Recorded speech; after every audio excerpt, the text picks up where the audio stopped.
Hi, I'm Dr. Caroline Leaford. Welcome to my podcast, Cleaning Up the Mental Mess. Well, in today's podcast, I am so excited to talk more about how to help your children manage their mental health. As we know, there's a pandemic in mental health issues. We know that mental health challenges are on the rise. There's an increase in suicides. It's really scary and it's frightening, but it doesn't have to be. It's a real problem, but there is a way of managing it. And as I mentioned in my previous podcast, and I encourage you to listen to all the series that I'm doing on how to help children manage their mental health. As I mentioned in my previous podcast, a large part of the reason why we have this increase is sure due to technology and the changes that really shifted around 2010 in terms of social media and so on. But the other big factor that's not spoken about enough and that I speak about extensively is the fact that the last 30, 40 years, the way that we manage our mind and the way that we help our children manage their mind has changed radically from a contextualized managing of helping a child understand why they're going what they're going through, giving them the tools to talk about their story and what's going on and helping them process it. That's been kind of pushed aside in favor of if your child has any of these anxiety or depression or behavioral problems or learning problems, it's like off to the doctor, look at the symptoms, diagnose as though there's a brain disease, label, and very often standard of care is medicate. And this has made things worse. The research is there, it's out. If this worked, things would have got better. It hasn't worked because things have got worse. We can't reduce ourselves down to a brain because we are very complex humans. Our children are complex humans in a complex world, and we cannot separate out the impact of community and the world on ourselves. And therefore, managing our mental health, and this is what I talk about a lot, cleaning up your own mental mess, is so important to follow up with helping your child manage their mental mess. So my new book coming out in August 8th this year, I'm so excited about, is how to help your child clean up their mental mess. And then the subtitle is A Guide to Building Resilience and Managing Mental Health. You can teach a child as young as 2 how to manage their mental health. You can teach a child as young as 2 to understand that anxiety and depression are not bad, that those are information, they're signals, they're telling you something. And that's what this book is going to give you the tools to do. It's based on my 5 scientific steps of the neurocycle, years of clinical experience, 38 years of research, 25 years of clinical experience, and I'm a parent myself of 4 children. We reach millions now with my platform. So this is what you've been waiting for. People have been asking me questions for years. How do I help my children with their mental health? In my practice, large part of my practice was helping children to manage their mental health through various issues, including all kinds of things from trauma to traumatic brain injury to learning disabilities and so on. In this book, I cover so many aspects: identity, social issues, trauma, all kinds of stuff. In this series of podcasts, I'm going to be unpacking certain elements from this book and taking them into a little bit more detail, and you can find out more about the book. But you can pre-order this book now and get your hands on this book. You can go to mentallyresilientkids.com and you can pre-order there. The link is in the show notes. And you will see that there's all kinds of pre-order bonuses, including a great discount on, and you can see this little toy that fell over, Brainy. Brainy is a little superhero character that I created many years ago, and then we had updated and re-illustrated, and we've even made a toy about this, a little toy out of Brainy. Throughout the book, you will see the Brainy character, and this helps your child walk through the mental health journey, so they have a point of contact. There's even a coloring book, Color with Brainy and Friends, all kinds of different scenarios that the child can then, like if they're frustrated, there's a picture of frustration, they can color that in, and then there's a blank page where they can do more drawings, or you can write things on, or you can use it to communicate. There's a whole lot of different scenarios. And this, for example, here, hopeless, Brainy, looking at over his shoulder with dark clouds behind him. I feel like these bad feelings will never go away. And this becomes, they can color it in, they can talk about this. This can become something that you can share. We want to give our children hope and the message that it's not something wrong with you. It's that life has impacted you. And I recognize that, I validate that, and I'm here to help you listen to that and help you to manage this situation. So if you go and pre-order now at mentallyresilient.com, you can also get books Amazon, wherever you order books. The pre-order bonus includes all kinds of great stuff. besides getting the book, you'll get a huge discount on Brainy and the coloring book. And there's also a free webinar on how to help your child deal with the anxiety of going back to school and anticipation of first days and new things. So there's other pre-order bonuses as well. So I am really, this is so important. We have to help our children. We have to know how to manage this ourselves as well. So you'll see a large part of what I help in this book is I encourage parents, listen, it starts with you, and what you do and you modeling and being open and using the neurocycle openly for your child is really helpful. So last week I spoke about creating a neurocycle or mind management space in your house, being very deliberate and intentional, creating a beautiful space with a little bench and little cushions and Brainy and the coloring book and coloring pencils and notepads that you can write in and some toys and, keeping it there, keeping it a beautiful space. And that becomes the area that you manage your mental health. Yeah, obviously you manage your mental health out of that area, but when you specifically need to deliberately and intentionally work through something that's worrying you, when there's a pattern or something happening or something happened in the day, came home from school and chaos reigned at school and you were teased at school and whatever, and you come home and your child's really upset, that's the space that they can go to. You could even, as I mentioned in the previous podcast too, you could paint the wall with like blackboard paint or have a whiteboard up, and there can be also a part where they can then write and draw, because included in the neurocycle is the write, draw, play in ACT step as well. So today we're going to talk about something I talk about in the book, how to help your child clean up their mental mess, and that is the concept of boundaries, which is spoken about all over. So I know you know what a boundary is. I know you've maybe overheard you're maybe tired of hearing about boundaries. And another way of verbalizing boundaries is seeing them as creating safe spaces for yourself. So a great way of looking at a boundary is seeing that as a way that you understand what makes you feel comfortable and you feel safe, and being able to communicate that with others. Now this begins right from our development as we are born into a family and an environment. We are born into a community. It is developing right from there. So from the moment a child is born, they are tied to the environment. It's not about you, it's about you in your environment. The environment impacts the child, and the people within the environment are impacting the child. Children are born into a community, and community shapes them, and by the same token, they impact their community. So there's this back and forth going on, and this is great. Social interaction is a fundamental part of human existence, as we know, and therefore has a fundamental impact on the way we perceive ourselves. So our connection in community is a fundamental part of how we perceive ourselves and in the world and existing with other humans. So children's identity is very closely tied to their community and the people in their community, their family, their friends, their siblings, their teachers, their uncles, aunts, grannies. They develop a sense of who they are in relation to who they are to the people in the environment and in their community.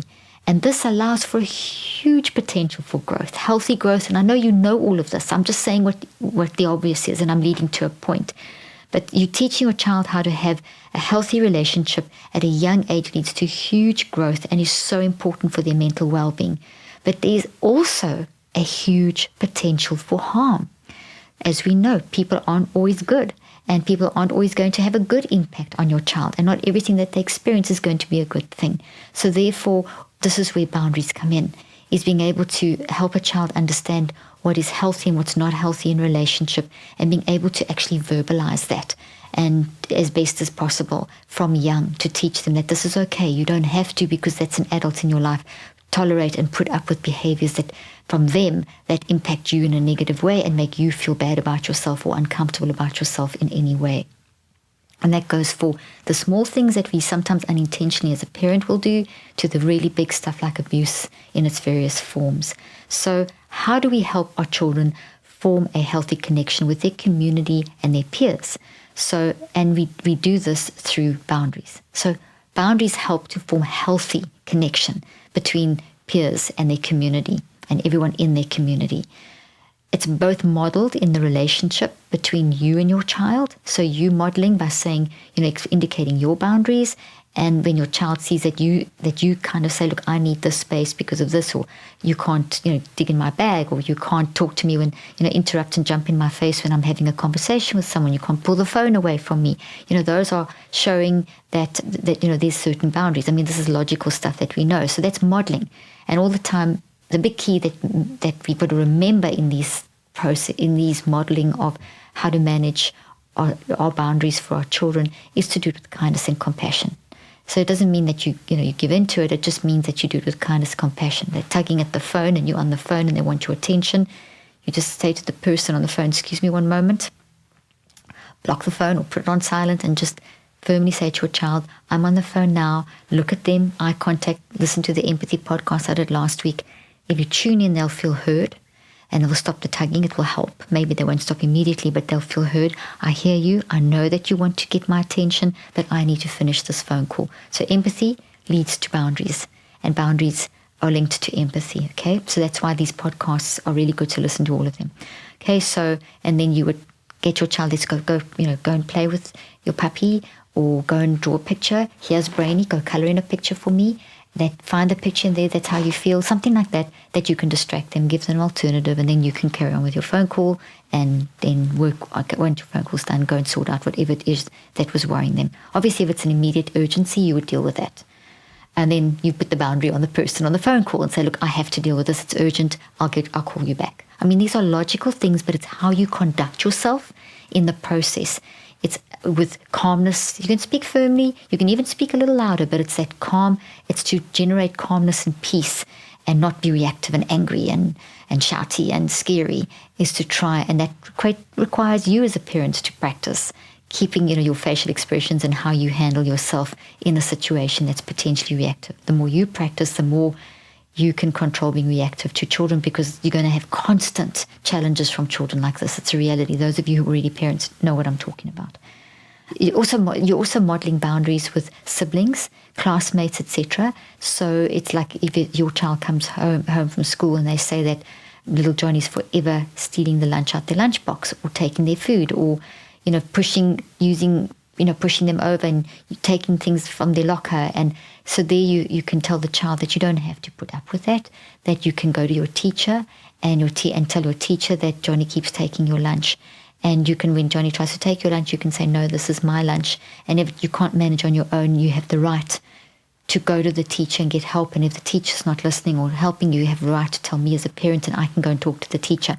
It's to give your child those steps and that permission and help, and not sort of override the experiences. Now, if we are overarchingly creating an environment where a child feels safe to come and share these things with you, where they're not going to be told, oh, that doesn't matter, oh, you'll get over it, oh, it wasn't so bad, that kind of thing the child won't feel comfortable sharing with you. But if you deliberately and intentionally have this corner in your house or space in your house and create an environment where you are deliberately and intentionally listening to them and helping them, then this naturally is going to give them the kind of the feeling that they can talk to you about everything and anything, from the teeny little things that aren't huge but could become huge to the big stuff. So the sooner you start this, the better. It's never too late, however. And it's really, when it comes to communicating with your children, it's to kind of practice with the little things too, not just the bad stuff. Talk about, the good stuff and the happy stuff and, the day-to-day stuff.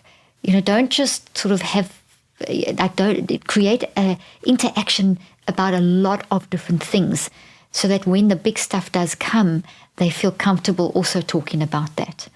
Really emotionally connected versus emotionally distant, and creating a safe space where we talk about all kinds of things in this environment at home. So just a definition of boundaries, just at this point, I'd like to just redefine boundaries for us. Boundaries are the set of rules that people create that identifies them as an individual. I mean, I love this definition. So it's a set of rules that a person creates, your child included, that identifies them as an individual. Like, for example, there's another part to this, but to give you an example, maybe your child doesn't like being touched much. And now there's nothing wrong with that. Some kids love lots of hugs and touches, and others like a limited amount. Doesn't mean there's something wrong with them. That obviously if it's extreme, then we'll start looking at other factors as well, that there's maybe been an abuse or there's maybe something else going on. But in general, just, around the norm, some kids are very touchy-feely and others aren't. And if you're a touchy-feely parent, but one of your kids is not, and they prefer to have a little bit of, they'll hug you when they're ready, then don't impose that on them. So that's them respect that little boundary. So that's just a simple example. And then the second part of that definition is, so let me reread from the beginning. Boundaries are the sets of rules that people create that identifies them as an individual and what they emotionally and physically like or dislike. So that relates to the hugging. I don't like the hugging, or they maybe can't handle too much talking when they're very worked up. So if they are worked up, they may not really be ready to talk immediately and sort that out. They may need to just have some space alone. They may just want to go and draw a little bit on their own, or go for a walk, or do a little bit of breathing, or just play with their toys and then come to you. Other kids, they're home from school, they're in this mess and they just want to talk immediately. So it's recognizing that difference. That's a boundary. And I mean, you do this probably instinctively, but that is recognizing and honoring, okay, when you're ready, I'm here to talk. And not saying, let's talk now. We must do this neurocycling now. We must sit on the bench now. We don't want to do that. We want to say, when you're ready, let's go sit in the neurocycle corner and we can talk about this. The reason I stress so much about having an area, it's also like a boundary in a way. Because if you think of it, you go to the gym, that's kind of like a boundary. It's a special space. It's a special time where you're doing something specific for your body. When you're cooking, you're in the kitchen, it's in a specific space. So there's that boundary of a kitchen. When you go to your neurocycle corner, that's our specific area, our space that we're creating to work through stuff. So it's just to give you that concept. So in a way, when we teach ourselves and our children how to really grow our boundaries and define them, it's looking at their own limitations. It helps them to evaluate and stand back and observe and get to know themselves. And that's really important. We don't want to helicopter parent and then, make those limitations for them and say, you like this, you don't like this. We need to let the child find what they do and don't like, and what they're comfortable and uncomfortable with, and what helps them function at a better level, at a higher level, a more comfortable, a more peaceful level. So we have to help them tune in and work that out. And that comes a lot from you modeling, like saying that I like this, and I thought about this, and this is what makes me comfortable, and this is what dad likes, and this is what mom likes, and so on. So it's very important that they learn to define these limitations that they have with the people in their life, and that makes them feel comfortable in their own environment. Like, you may have one of your children that really doesn't like someone sitting on their bed, and the other child doesn't mind, the other sibling doesn't mind if you jump all over their bed and climb in their bed and lie all over their bed. And you don't want to say to the child who's more comfortable with people not jumping all over their bed, hey, just be relaxed, let them jump all over your bed. He let you jump all over his bed, or whatever the case may be, whichever way around it is. Then you teach him to respect and say, okay, well, little Johnny doesn't like you jumping his bed. Susie doesn't mind if you jump on the bed. So that's just, Susie needs to respect. You can't jump on Johnny's bed. Johnny, you can jump on her bed because she doesn't mind that. And if Susie turns around and says, hey, but he jumps on my bed, I want to jump on his bed, you say, but he doesn't like that. You don't mind that. And that's teaching the boundary thing. So it's teaching them to understand their limitations and so on. So the ability to set and respect healthy boundaries can build and grow stronger connections with people.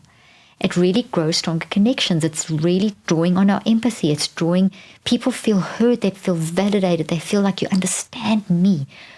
You know how it feels when someone really listens to you and looks at you and hears you and understands something that you don't feel comfortable with. I mean, the other day someone said the word to me, you're waffling. Now, I do talk a lot and I can say a lot of stuff, but I don't believe I found the word waffling derogatory. So I put up a boundary and I said, I don't like the word waffling. It actually kind of upsets me and makes me, because what I said was really important. I agree, I could have said it more simplistically and I could have said it in less words. And that may, I agree with that. So it's more just a situation of, don't tell me I'm waffling, just say, can you say that in a shorter way? It was a simple boundary, and it completely changed the feeling that was building up inside of me towards this person. It was dissipated in a moment, and it actually increased the bond and the connection with that person. Simple example, but that's what we want to teach our kids to do as well. Sometimes a child may be biting another sibling or being aggressive with another sibling. And Mom was talking to me about this recently. And this suddenly started happening over a period of a couple of weeks, and it had become a pattern. So the mom was very concerned about this slightly aggressive behavior of the older sibling to the younger sibling. So we did this whole thing of create a neurocycle corner and so on, and start using the neurocycle. And what had happened there was a situation of, once we'd worked through the issue, was that there was something going on at school that was then affecting the child, and the child was taking it out on the sibling. And so the child needed to learn how to create a boundary with the person at school, and the younger child needed to be allowed to create a boundary with the sibling, saying that this is hurting me, and then that drew on empathy, connection, communication, etc. So all the skills were drawn on, but there's a point to the story of there being boundaries here as well, where the child who is imposing the teasing on the hurtful behavior towards a sibling, it's validating and recognizing, look, what you're doing is hurting. Look at the impact. That's not a good thing to do, but I also recognize that this is not who you are. You're doing this because of something. So let's stop that bad behavior. Let's recognize the impact on your sibling. Let's find an alternative way to get your energy out. Let's find out why you're doing this, and let's help you develop a boundary that you can then tell this person at school, whatever that entails, whether it entails talking to a teacher, parent, going to the school with the child, whatever it entails. Every situation will be different. Another thing about boundaries that's very important is that we as parents have to respect our children's space, time, privacy, and emotions. So if a child parents often say this to me, I have this child who's just so easy, and this child who's so aggressive, and this child who's over-emotional. Be very careful of labeling and kind of putting them in boxes and getting that label kind of stuck, so that every behavior that the child has is perceived through the lens of too sensitive, over-emotional, overly aggressive, because that can get a child stuck in that label and can exacerbate that behavior, but it also distorts their perception of themselves, and it distorts others' perceptions of the child. So instead of saying you are and repeatedly saying that, you can rather say, hey, I notice that you seem to be a bit more angry and frustrated. If they understand the word aggression, you could use that. And I know that's not who you are. So let's work out why you're reacting in this way, and see if there's a better way of doing it. And that takes you to the neurocycle corner, and you work through the 5 steps of the neurocycle, which I have broken down so simplistically in this book of exactly how to do this with your child. And you can use Brainy. And the younger the child, what's great about Brainy, and you can use Brainy with other toys obviously as well, is that you can, if a child doesn't want to talk about it in terms of, I did this, you could say, oh, I noticed Brainy's very angry today. He's kind of aggressive. He's kind of punching the toy and make him punch another toy, and he's pushing that toy over, and he seems upset. I wonder why he's being so aggressive, because Brainy isn't normally aggressive. So modeling that kind of behavior, then the child can then, show me what's happening. And as you give the toys to the child and you started the process, you then can start working through helping them to transfer what's going on in their mind, brain, and body from the experience, the impact of the experience onto Brainy. And then as you get to the recheck phase of the neurocycle, which is step 4, that's when you can work out an appropriate boundary to help to deal with the source of the problem, why they are reacting that way, and what could be a good boundary to set in place, which could be one of the elements that you're working on. So just coming back to the point, I want to emphasize a little bit more that we as parents respect our own children's space, time, privacy, and emotions, even when they're really, really young, which can be especially hard. If we want our children to be able to set healthy boundaries with others, they should be able to practice by setting boundaries with the people they feel very safe with. And that's why it's so important to practice tuning into your child and listening to what they feel and don't feel okay with. So maybe, as I said, the Johnny Susie jumping on the bed example, or maybe it is a situation of your child saying, don't look at my drawings, don't read my diary. You shouldn't be digging through our kids' diaries and reading them unless a child brings it to you and wants to show you something. They need a space where they can pour out their emotions. So we should be careful of digging through their things and looking through their things. And some kids don't mind, but it's just respect. It's more like, do you mind if I, put your washing away? Do you mind if I tidy your toys? Can you help me tidy your toys? Do you want to show me your drawings that you did? Do not, show me your drawing. Why won't you show me your drawing? What's wrong that you won't show me your drawing? Respect their privacy. And then say, well, that's fine.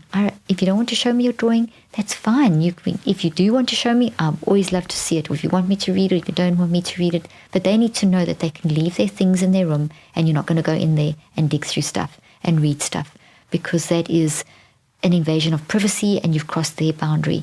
and they're going to be much more open and willing to share when they're ready, as opposed to you imposing what you have seen and maybe misinterpreting things, and then you've gone behind their back. That will make them feel insecure, and it will break their trust with other people.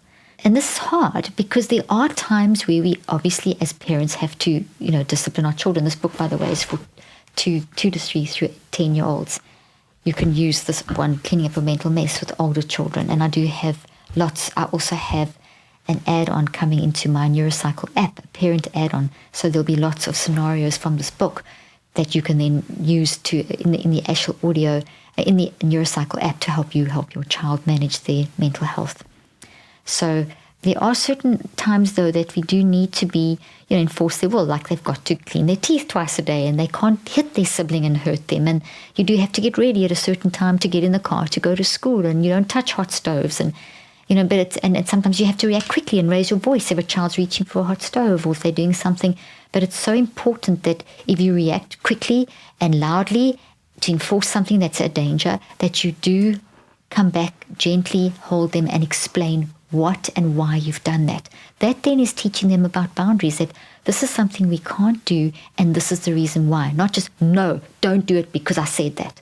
That's not teaching a child anything except to be fearful, and except to not completely get confused about what can I do and what can't I do, and then to constantly create this friction. It will lead to constant friction. So if you say, no, don't do that, it's dangerous, get them out of the danger, stop the pain or the hurting of the sister or the biting or whatever, and then say, okay, let's talk about this. This is not good because of, and I know most of you doing that, but it needs to be a consistent process. And that's where the Neurocycle is fantastic, and the Neurocycle Corner for dealing with these things. All the time stressing, I know this is not you. This is how you're showing up because of something that's going on. Something's upset you. Let's find out why. That behavior is not acceptable, but this is what we need to do.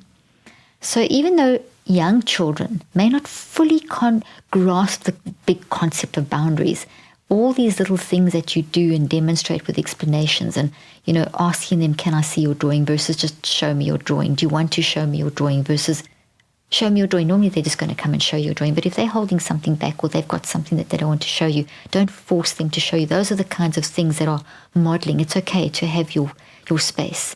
It's okay to have permission. Another example is, for example, the whole sitting on Santa's lap, which we think as parents, oh, it's so cute, get a photo with my child. But some kids are terrified of Santa, and forcing them to sit on that lap is invading their boundary. Forcing them to laugh at the clown when you may think it's cute, but they may be terrified of that clown. That's very important in teaching a child to respect a child's boundaries. So forcing a child to physically, for example, sit on Santa's lap and have a photo, or sit in a group and have a photo, force them to take a photo with maybe a person that they don't feel comfortable taking a photo with. Or at that moment, they don't want to do whatever it is, kiss granny now, or something like that, or wave goodbye. And, to a certain extent, yes, they can wave goodbye and be polite and that kind of thing. But if it's forcing them to do something physically that they're not comfortable with, that you think is cute, respect that they're saying no. Don't say, oh, that's being silly.